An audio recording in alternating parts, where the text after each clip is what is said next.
ಇದು ವಾಟೆ ಮರ ಅಂತ ಹೇಳ್ತಾರೆ. ಇದು ಇಷ್ಟು ದೊಡ್ಡ ಮರ ಇರುತ್ತಲ್ಲ, ಇದು ಈ ಥರ ವಾಟೆ ಮರ. ಸೊ ಇದರಲ್ಲಿ ಒಂದಷ್ಟು ವಾಟೆಕಾಯಿ ಅಂತ ಆಗಿದೆ. ಇಲ್ಲಿ ಒಂದಿದೆ, ಹಾಗೆ ಮತ್ತೆ ಮುಂದೆ ಹೋದರೆ ನಿಮಗೆ ಇಲ್ಲೊಂದು ಕಾಣಿಸ್ತಾ ಇದೆ, ಮತ್ತು ಇಲ್ಲೊಂದಿದೆ. ಹೀಗೆ ಈ ಥರ ನಿಮಗೆ ಆಗತ್ತೆ ವಾಟೆಕಾಯಿ.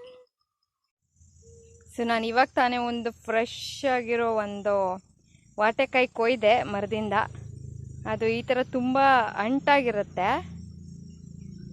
ಸೊ ಇದು ತುಂಬ ಕಾಯಿ, ಇನ್ನು ಹಣ್ಣಾಗಬೇಕು. ಇದು ಅರ್ಶಿನ ಕಲರ್ ಆಗುತ್ತೆ, ಯೆಲ್ಲೋ ಕಲರ್ ಬಂದರೆ ಹಣ್ಣಾಗಿದೆ ಅಂತ ಅರ್ಥ.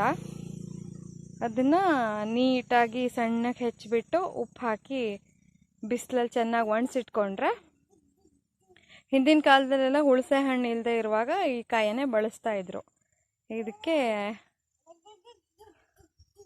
ವಾಟೆಕಾಯಿ ಅಂತ ಹೇಳ್ತಾರೆ. ಇದು ಹೀಗಿರುತ್ತೆ ನೋಡಿ ಶೇಪ್. ಈ ಥರ ಒಂದು ಹಿಟ್ಟಿನ ಉಂಡೆ ಉಂಡೆ ಮಾಡಿ ಮಾಡಿ ಮಾಡಿ ಹೀಗೆ ಜಾಯಿನ್ ಮಾಡಿದಾಗಿದೆ ಅಲ್ವಾ. ಸೊ ಇದು ವಾಟೆಕಾಯಿ.